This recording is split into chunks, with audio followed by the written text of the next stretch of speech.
ये चाहता है कि दुनिया में हर चीज कंफर्म हो जाए।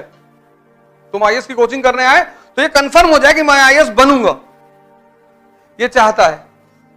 और दुनिया में कोई चीज कंफर्म है ही नहीं। इसीलिए दुनिया में 98% लोग द्वंद्व के शिकार हैं।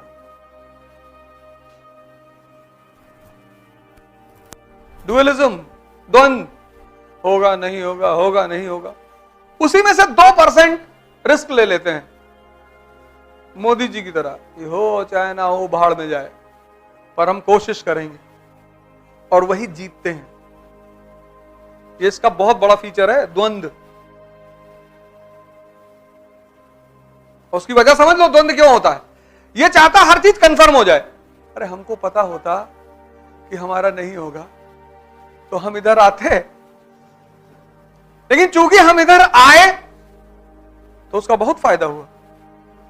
तो तुम्हें किस चीज का शिकार नहीं होना है? द्वंद्व का। महत्वाकांक्षा है तो रिस्क लेना सीखो,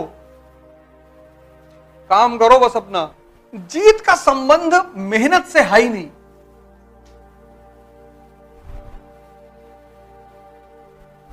जीत का संबंध प्रायोरिटी से है, प्लानिंग से है। तुम जीवन में प्राथमिकता किसको देते हो? जब 5 लाख लोग प्री का एग्जाम देते हैं और रिजल्ट आता है और 10,000 लोगों में तुम्हारा नाम आता है, 4,90,000 को तुम साइडलाइन कर देते हो।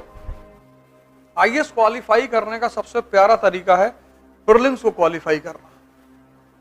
एक बार तुम्हारा प्रीलिम्स क्वालिफाई हो गया, नेचुरल एंथुसियाज्म, नेचुरल, मतलब तुम्हें एक बात फील होगी कि यार 5 लाख लोगों में मैंने 10,000 लोगों में अपनी जगह बनाई है। 5 लाख में से 10,000 में जगह, कितना उत्साह। और उसी उत्साह को अगर तुम यूज कर ले जाओ, उसी उत्साह में लोग पढ़ते हैं 15 घंटा 16 घंटा। वो जो कहते हैं हम 15 घंटा पढ़े हैं, सही कह रहे हैं, कोई थकान ही नहीं होती।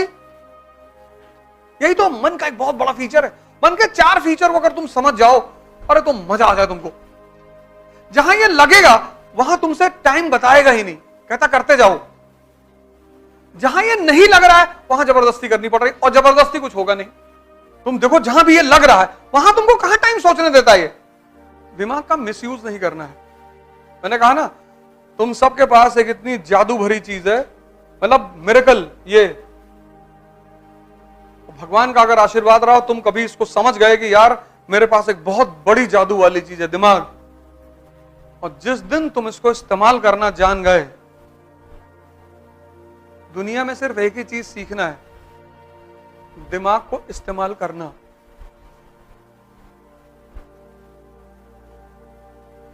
99% को पता ही नहीं। तुम युद्ध करोगे, दिमाग काम आएगा।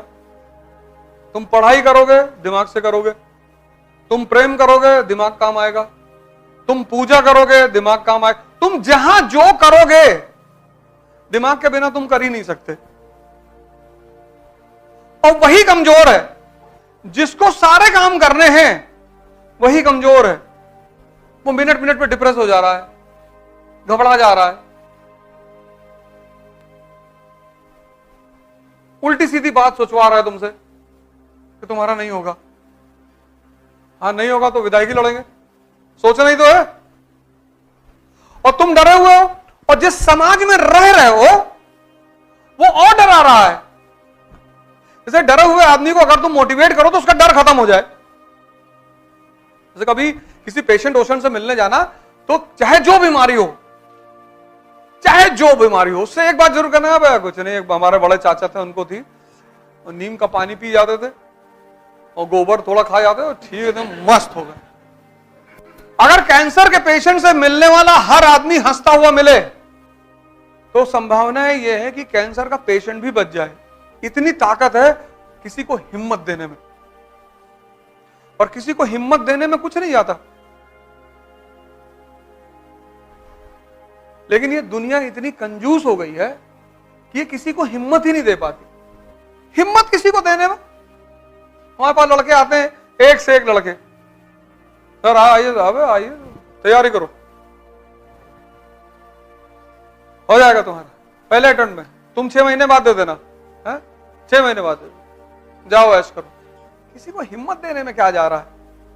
होना ना होना उसकी किस्मत, उसका मालिक जाने, उसका भगवान जाने। क्या पता उसका मूड ही बना दे, उसका दिमाग ताकतवर कर दे, उसकी विचारधारा ताकतवर कर दे। हम कौन होते हैं किसी को जज करने वाले? मेरे पास ऐसे ऐसे लोग आए जो हिस्ट्री की स्पेलिंग नहीं लिख पाते थे। एसडीएम है, एक लड़के को बुलाने वाला हूं, यहां अधिकारी है इलाहाबाद से, तो अपनी कहानी सुनाएगा। मैं नहीं सुनाऊंगा, वो सुनाएगा तुम्हें कहानी। अपनी कहानी सुनाएगा तो तुम एक पल में एक समय आएगा रोने लगोगे तुम। लेकिन उस लड़के के अंदर हिम्मत बहुत थी, ताकत, जज्बा है। गुरुजी आप जो कह दो वो कट डाले। मैंने कहा ये कट डालू, सिलेक्शन हो गया। एक तो हम वैसे ही डरे हुए हैं, और जो बगल वाला आदमी वो, और कभी कभी तो मां बाप कि पहले एसएससी दे लो, सबका तो काहे इतना बड़ा गेम खेल रहे हो। कभी कभी तो मां बाप, मैं उनको बुरा नहीं मानता, नहीं समझ पाते वो बेचारे, डर जाते हैं, समाज को देख के डर जाते हैं। इसीलिए शाही तबका मुझसे बहुत चिढ़ता है। मैं छोटी मोटी बात ही नहीं करता। इलेक्शन लड़ोगे? नहीं, मैं राजशाही लौटाऊंगा भारत में, कोरोनेशन सेरेमनी करूंगा, अपनी मुकुट लगाऊंगा, ओझा डायनेस्टी। इनके शरीर में आग लग जाती है कि इतना क्यों बोलते हो, बहुत ज्यादा बोलते हो। तुम देखो, अगर तुम्हारे पापा चपरासी हैं तो मूवी देखो, राजनीति मूवी देखा तुमने अजय देवगन वगैरह की? तो अजय देवगन का बाप क्या है? ड्राइवर है। तो जब अजय देवगन कहता है कि मैं चुनाव लड़ूंगा, तो पलट के लोग क्या कहते हैं कि तू ड्राइवर का बेटा। इसीलिए जब सामान्य घर के लड़के बोलना शुरू करते हैं ना, तो इन राजाओं के सीने में दर्द होना शुरू हो जाता है। तो तुमको डिफेम करने लगते हैं कि बकैती कर रहा है, ये कर रहा है, वो कर रहा है। और मैं हर चीज को पॉजिटिवली ले लेता हूं कि मैं तो कर रहा हूं, और तुमको जो बिगाड़ना है बिगाड़ लो। ये चारों तरफ से मेरे ऊपर हमला करते हैं और उसको पकड़ के तोड़ देता हूं। वो ललन टॉप में कहा नहीं कि आपके बारे में है कि आप बकैती बहुत करते हैं। मैंने कहा हाँ, चंबल की डकैती और अवधोजा की बकैती। ये तो सन्नाटे में आके बैकफुट चले गए, क्योंकि जब तुम्हारे ऊपर हमला होता है तो आमतौर पर तुम बैकफुट हो जाते हो। अभी फिर मुझसे मुंबई में इंटरव्यू में एक सवाल पूछा, उस पर आएगा शायद, वीडियो अपलोड करेंगे। बोले आप जो बातें कहते हो, कोई ऐसी बात जो आपको नहीं कहना चाहिए? मैंने कहा बहुत सारी बातें। हमसे पूछा आपको किस बात में सबसे ज्यादा खुशी होती है? मैंने कहा झूठ बोलने पे। कहा आप कैमरे पे बोल रहे हो? मैंने कहा रिकॉर्ड कर, लगा दे। अभी 23-24 वो अनकट वाला जो है ना, हाँ हाँ आ गया। तो पूछा आपको सबसे ज्यादा खुशी कब होती? मैंने कहा झूठ बोलने। अच्छा, फिर उसने तुरंत रोक लिया कैमरा। कहा सर कैमरा है? हमने कहा हाँ हाँ, लगा लगा। तुम तो इतना अच्छा बनने की कोशिश समाज के सामने कर रहे हो, जैसे लोग सीढ़ी बन के तुमको स्वर्ग में ले जाएंगे। कोई फायदा नहीं है, जम के आतंक मचाओ, कुछ नहीं। पढ़ो मन लगा के, बस 2 काम करो। एक, अपने माँ बाप की इज्जत करो। आज का वीडियो शाम का जरूर देखना, माँ बाप की इज्जत क्यों करनी चाहिए। उसके पीछे एक साइंटिफिक रीजन है। कुछ भी कहें कहो ठीक है। आज शाम का जो वीडियो अपलोड होगा उसको जरूर देखना कि माँ बाप का सम्मान क्यों करना चाहिए। और एक, पढ़ाई करो, बाकी तुम किसी चीज की चिंता मत करो। किसी के चक्कर में मत रहना कि कोई तुम्हारे लिए कुछ करेगा। तुम जो कुछ करोगे अपने लिए, बस वही तुम्हें करना है। अपने बल पे लड़ो, अपनी ताकत पैदा करो, कोई टेंशन नहीं, कोई दिक्कत ही नहीं। तुम अपने को टाइम नहीं दे रहे हो। तुम सोच रहे हो दूसरा मुझे पढ़ा देगा, दूसरा मुझे नोट्स दे देगा, दूसरा ऐसा कर देगा। कोई कुछ नहीं करेगा। तुमको 50 टॉपर का नोट्स अवेलेबल करा दे रहा हूं, दिखाओ टॉप करके। जिस टॉपर का नोट्स कहो उसका अवेलेबल करा दूं, दिखाओ टॉप करके 1 साल के अंदर।